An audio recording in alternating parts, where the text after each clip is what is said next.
Good evening. How's everybody doing today? Alright.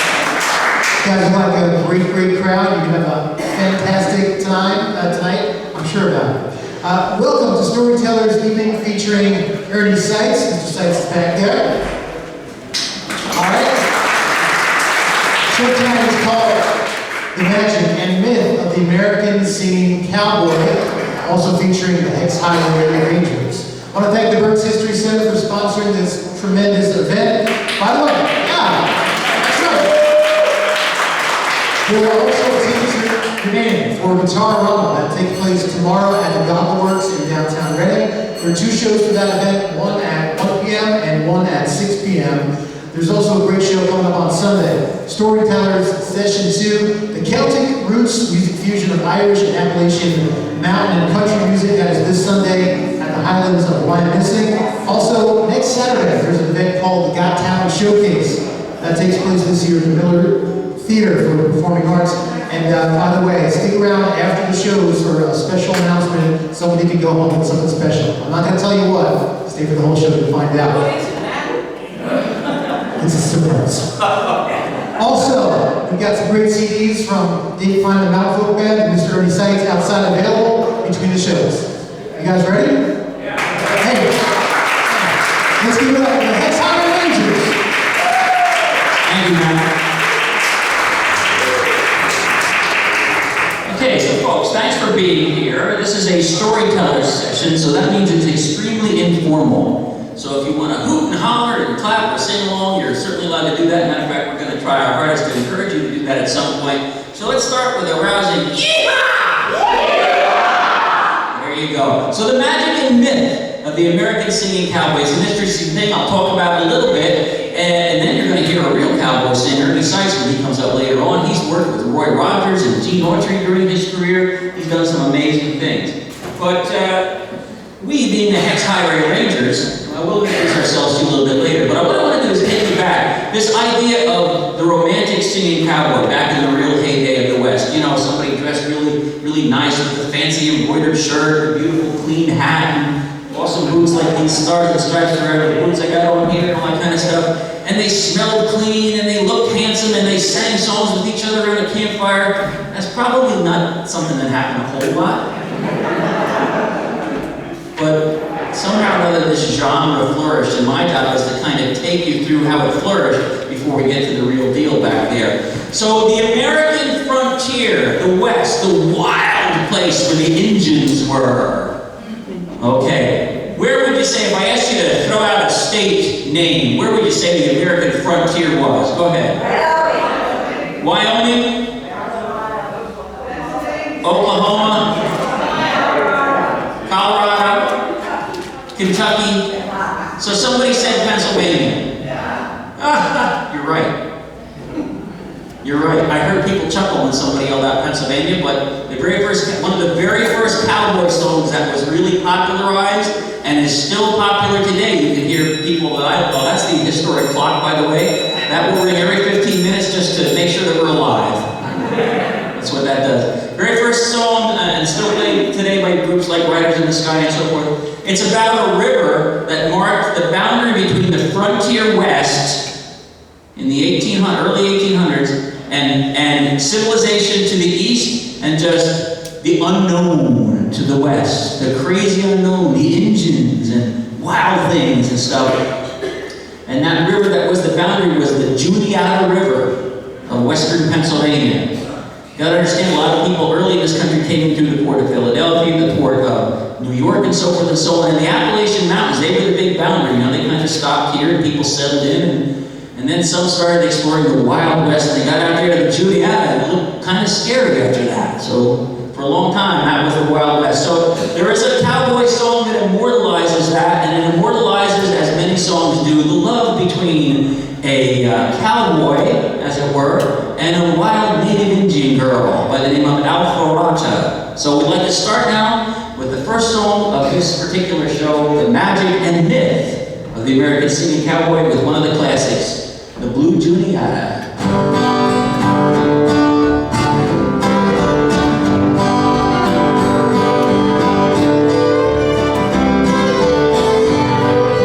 Wild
The next one, interesting thing is, American culture, pop culture really sprung up when radio was invented, right? I'll bet you there's people in this room that used to sit and watch a radio.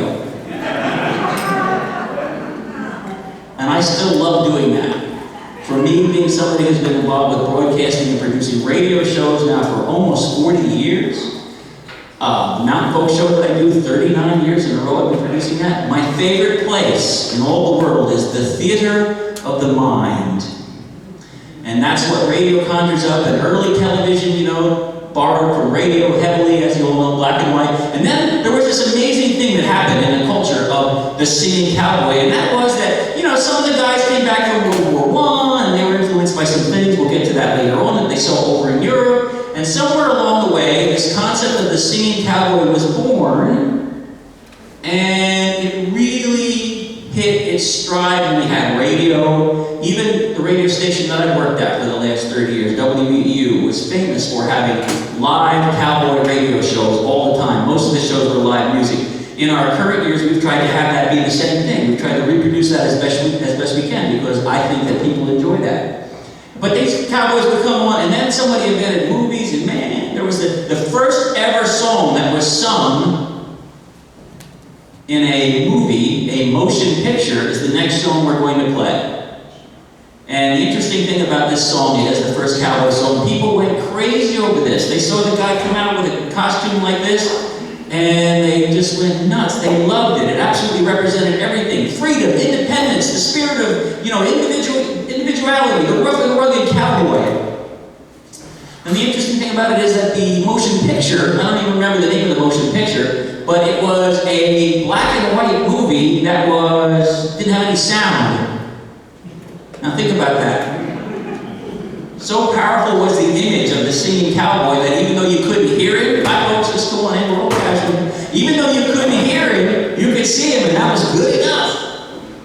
People that were from all walks of life started wearing six-shooters and cowboy hats and fancy shirts, and everybody was a cowboy. But this is the song that started it all, even though you couldn't hear it. We're going to do this version of it now. We're going to actually let the sound system on, though, so you can hear it.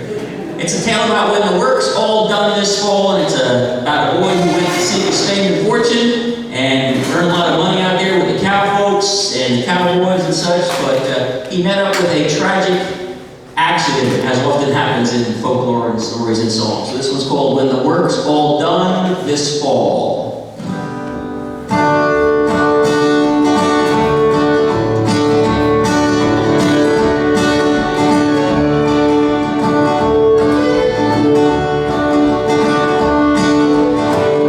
I'm an old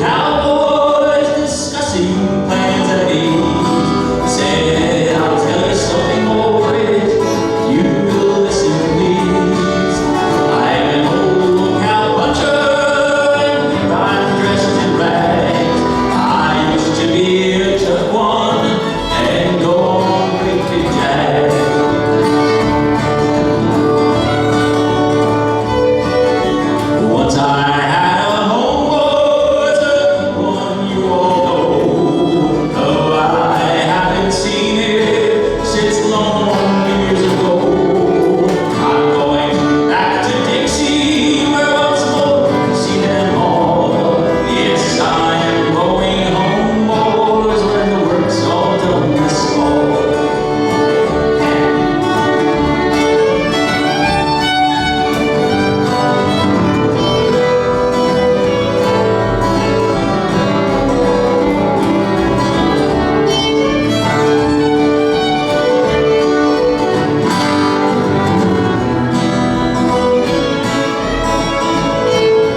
see his mother when the work's all done this fall.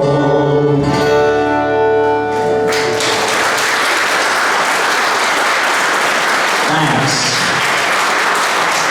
Well, some of the songs are kind of sad, some of them are happy, but that's the way life is, you know, like with all folk music. One thing about the American cowboy, I think songbook is that it celebrates life in all different ways, in all different permutations, all the joys, all the triumphs. But now, ladies and gentlemen, without further ado, I'd like to introduce the Hex Highway Rangers. So in case you don't know, the northern part of our county where the Appalachian Trail runs through the Blue Mountain section of what we call the Eck, or the big corner up there in that wonderfully folkloric place, is this thing called the Hex Highway, and it's got all these folkloric things. It's got the dragon that comes out of Pinnacle Cave late at night. It's got Shambach, the mass murderer, who used to take people from stagecoach and grind them up into sausages, and you'd never see them again. I mean, we've got the folklore here in Berks County, folks. We really do. I mean, I guess as wild and crazy as you could ever think it is, but I'll start with myself. Usually you don't start with yourself, but since I am talking about the Hex Highway, I am the hero of a few people along the Hex Highway Trail in the great metropolises of Kempton, Sardlesville, all these places probably you never heard of. My name is Ranger Dave. Give it up for me.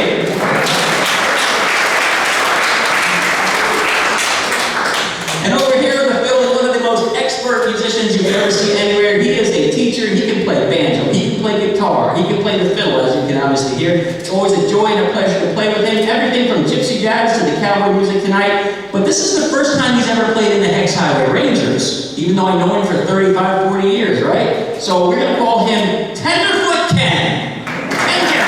Tenderfoot Ken. And over there in the big old striped doghouse bass fiddle, he lives in Shoemakersville now. This is Tenderfoot Ken. And over there, we'd like you to welcome Athlete's Foot Rich.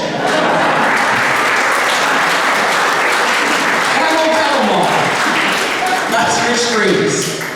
So you get to play around and have fun with this now too. So then, you know, the cowboy movies got really, really popular. You had guys like the two biggest stars, like, well, you had Gene Autry, you had Roy Rogers, you had Tom Mintz, you had all these great American heroes, right? And they came out with all these songs, the Great American Cowboy Songbook. So we have one. I used to try and teach the guys how to sing it in a round. I like it best when it's sung in a round. You know what a round is, like row, row, row your boat. I'm gonna let you try to do that. I tell you, the guys in the band, we can't get it right. So that's why I turned it over to the audience thinking that maybe you can. And it goes like this. I'll just start it. We don't have to play it. It's a little tutorial for the audience, right? So this is a song about a cowboy who loves to be free and independent, and he doesn't want anything to do with women, except maybe if it's short term. But that thought of getting married, woo, boy, no, I don't think so. Not for him. So it goes like this. Ah, that's spurs that jingle, jangle, jingle, as I go riding merrily along. And they say, hey, you're glad you're single, and the song ain't so very far from wrong. Okay, folks, there's a seats right up here if you want to come up front, or you can sit back there. Hi, you two that just came in. It's informal. Don't worry, come up front. So I'm teaching you how to do this. So you got that? Everybody got that? I got spurs that jingle, jangle, jingle.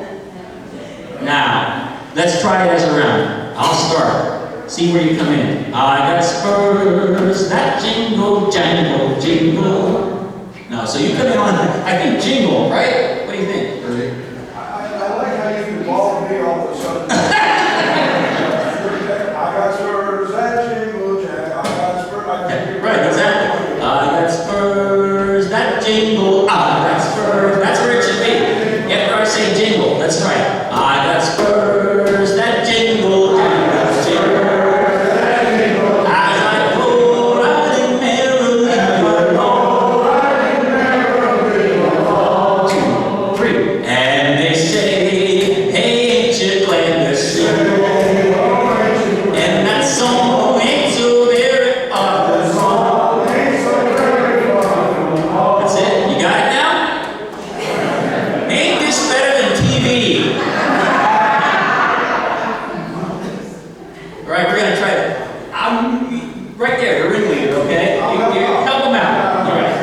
if you lead him into a box cannon, it's your fault then. So remember, this guy's all really, really happy about being free.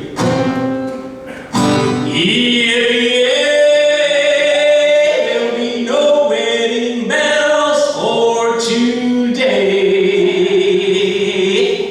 'cause I got spurs that jingle down the church as I go riding never alone, and I say, ain't you glad to see me?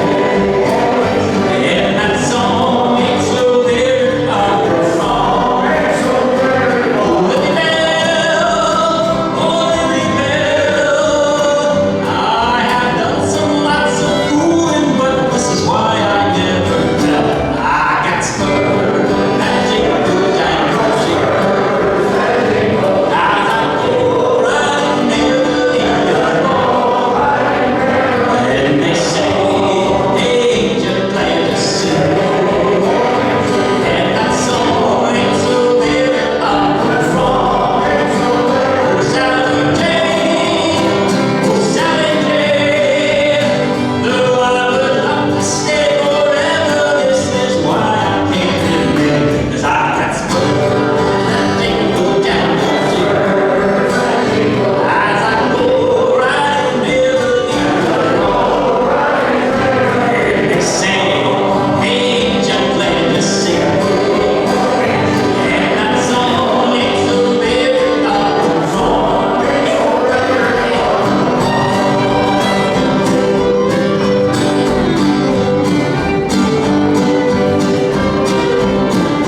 Yeah, you all doing good.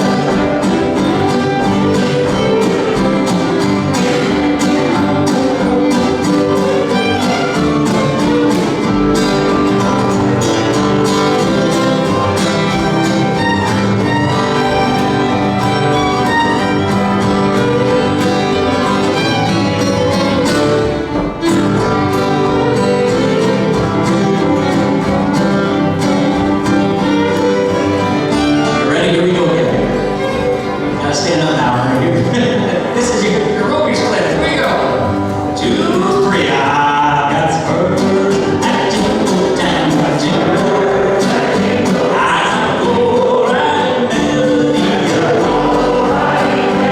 And the song ain't you glad to see me?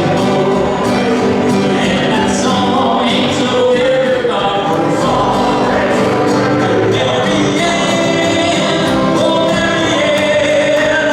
Although we've done so wide walking, this is why I've been married. I got spurs that jingle down the church as I go riding merrily along. And they say, hey, ain't you glad to see me? And that song ain't so very far from. And that song ain't so very far from.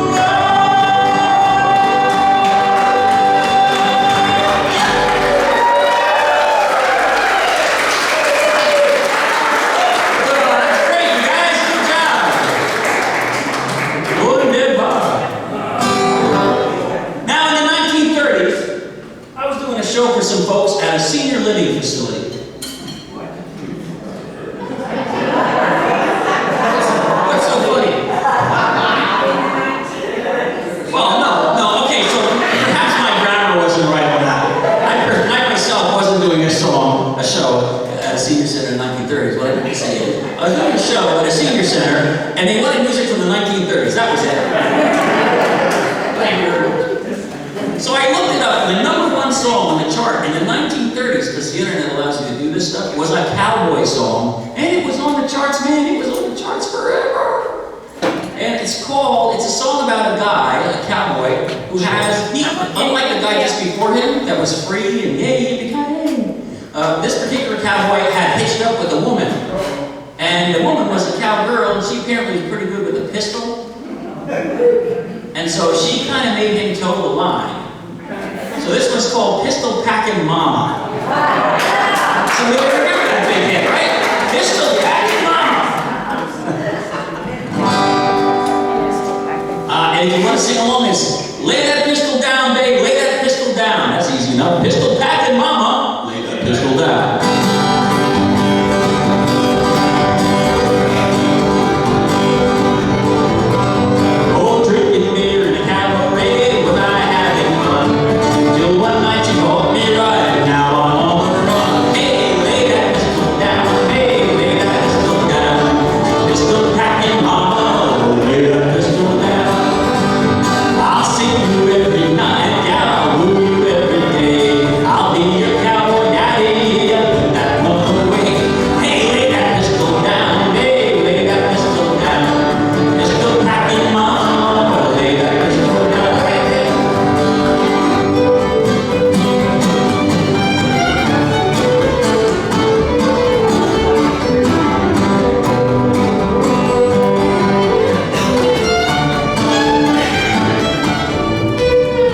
can you turn your arm up?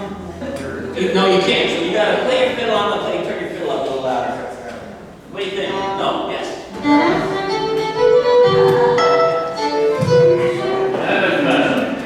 That was awesome. All right, now you get to be a part of this song too. Yeah, I'm sure Ernie's gonna do all this kind of stuff. I don't know, how many of you read the interview of Ernie in the Reading Eagle newspaper the other day, right? It was the front, he was the front page of the Berks Country magazine, man.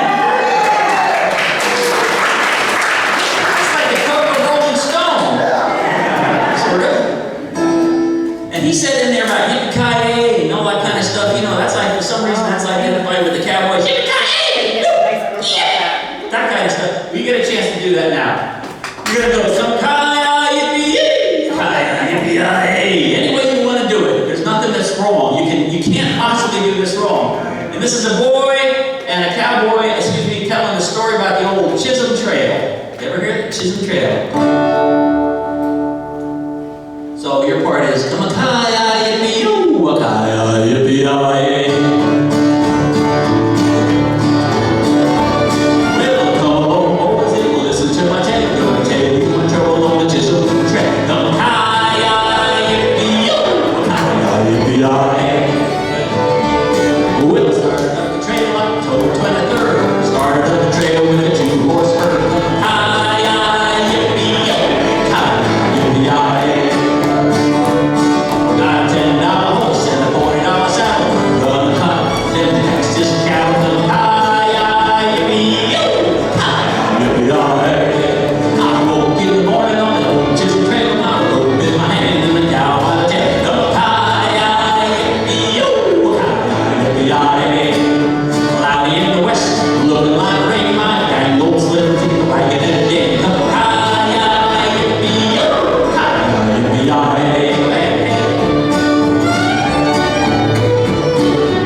He wasn't.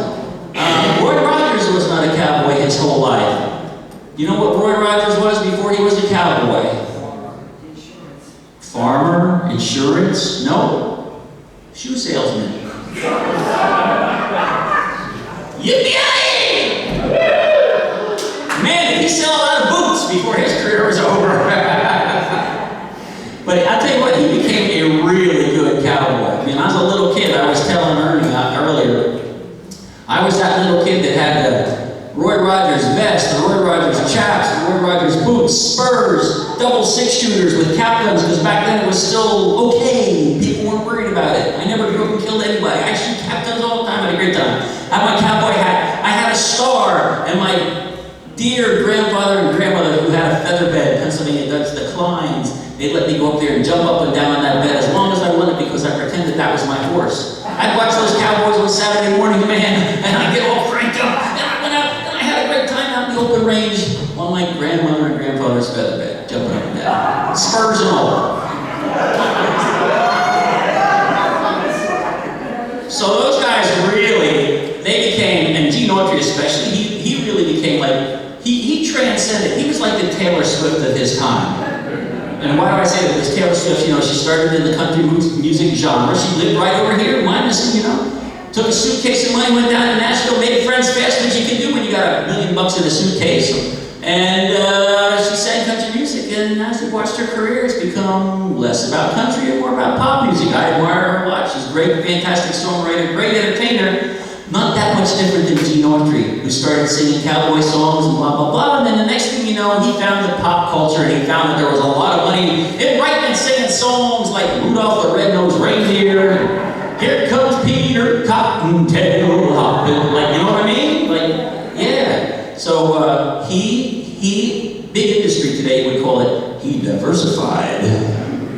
He created new revenue streams. But the boys that were kind of inspired by cowboy culture and then went over and fought in the world wars across the sea in Europe in the European theater, maybe some of you are veterans or no veterans that were over there during that time, or maybe some of you have traveled there since, they heard this peculiar thing. They heard this thing like up in the mountains, they hear it.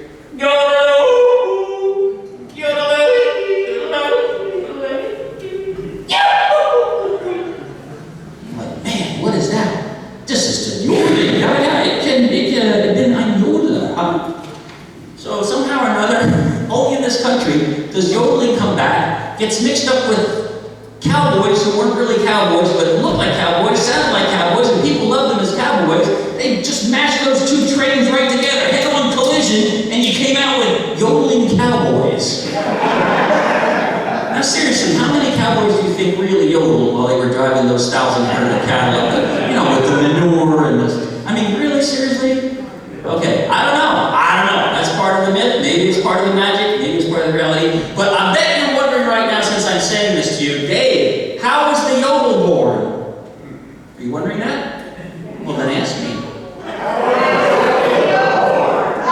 Oh, I'm glad you asked. I hadn't planned this part of the show, but I'll go ahead and fill you in. So how many of you ride horses? Oh, yes. See, Berks County has a good horse heritage. Good for you. So, you know what a saddle horn is? You hold on to it there. I know I hold on to it trying to get onto the horse and whatever. So if you listen closely, you know what a saddle is. It's that big thing in the front of the saddle. That big horn. It's the saddle horn. It's important to know what a saddle horn is so you can listen closely here to how the yodel was born. This is a true story.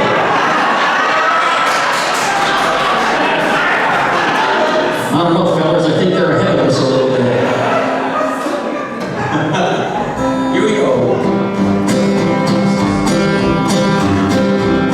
When you hear a cowboy yodel of a song of the rain, your heart leaps up to hear his stirring tale. But did you ever wonder at the end of his refrain why his voice leaps in a mark away? Well, the story was told to me was handed down through history of a singing cowboy brave enough to try to ride the old cayuse and buck him off right at the shoe, let him spinning way up in the sky.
I usually prefer to wait till about 2 in the morning, knock on their door, like it's some kind of emergency, and give them the good news. You'll never guess what I learned tonight. I learned how to yodel! And then lay it on them. You know, like that kind of stuff. Now that we all know how to yodel, we're going to sing a song of just happiness, just pure joy that the cowboy feels when he's out on the open range riding his horse. And this one's called Singing a Song to the Sky, and I never got the pleasure of working with Roy Rogers or Gene Autry, like our star of the show tonight, Ernie Sykes, I'll tell you about later. But I did get the pleasure and privilege of working twice live on stage with my heroes, writers in the sky, Ranger Doug and all those guys. They're amazing. And so this is a song that they play a lot. This one's called Singing a Song to the Sky.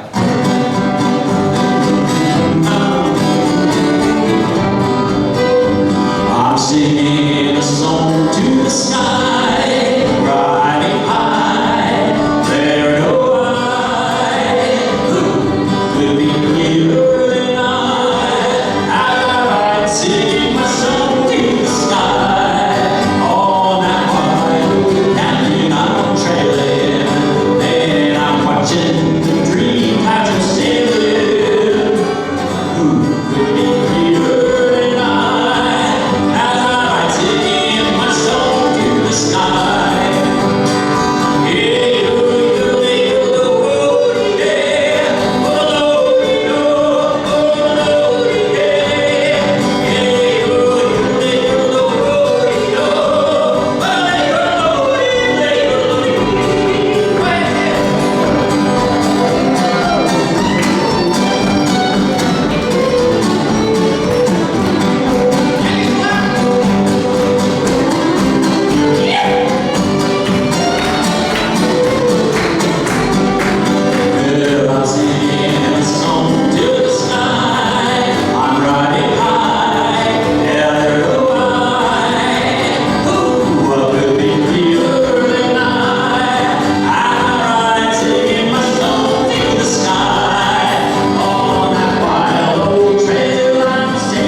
So everything's cool. Don't worry, the show will continue on. We hope you're finding this better than TV, as I said earlier on.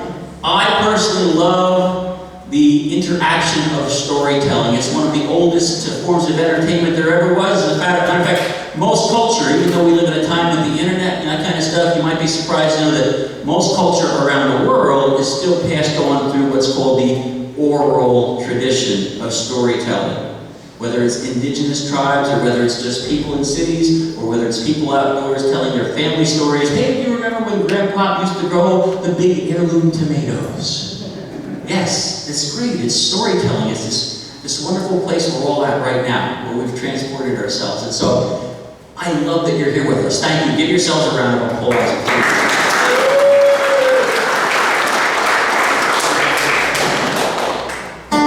There's also this strange kind of American music with the American Singing Cowboy, Magic and Myth of the American Singing Cowboys, name of the show.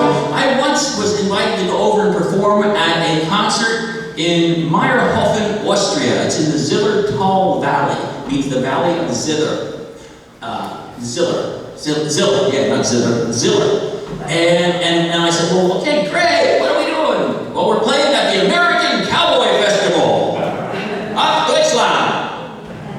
Okay, the American Cowboy Festival of Germany and Austria. Yes, yeah, I'm 1,000 cowboys come. Oh, 1,000 cowboys come. Yeah. So I went. Damnedest thing I ever saw. There they were.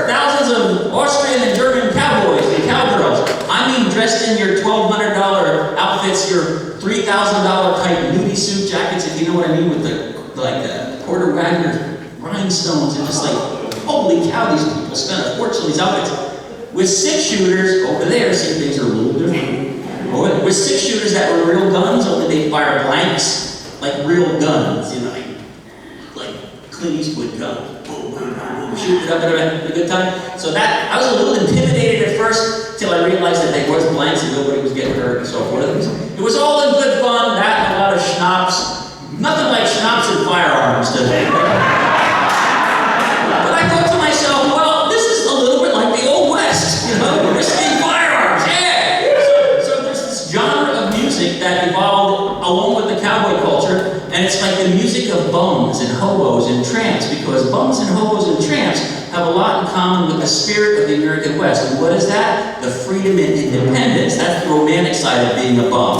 The not so romantic side is that it's kind of hard to eat cat food all the time and stuff like that. All right, but the romantic side, that's what we see as Americans, right? The culture, that's what endures around the world. They like their bum cowboy songs, their hobo cowboy songs, their tramp cowboy songs, and this is one of them. This is an old cowboy that he just, man, his favorite thing in the world is whiskey.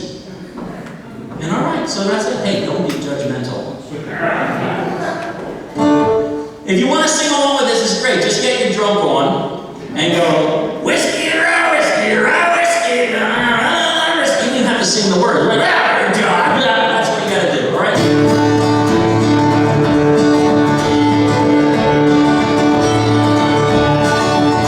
Jack Diamonds, I know you will hold. You rob my poor pockets of silver and gold. It's whiskey, you villain, you've been my downfall. You kick me, you cover me, but I love you more. It's whiskey, rye whiskey, I cry. If I don't get rye whiskey, I'll drink till I die.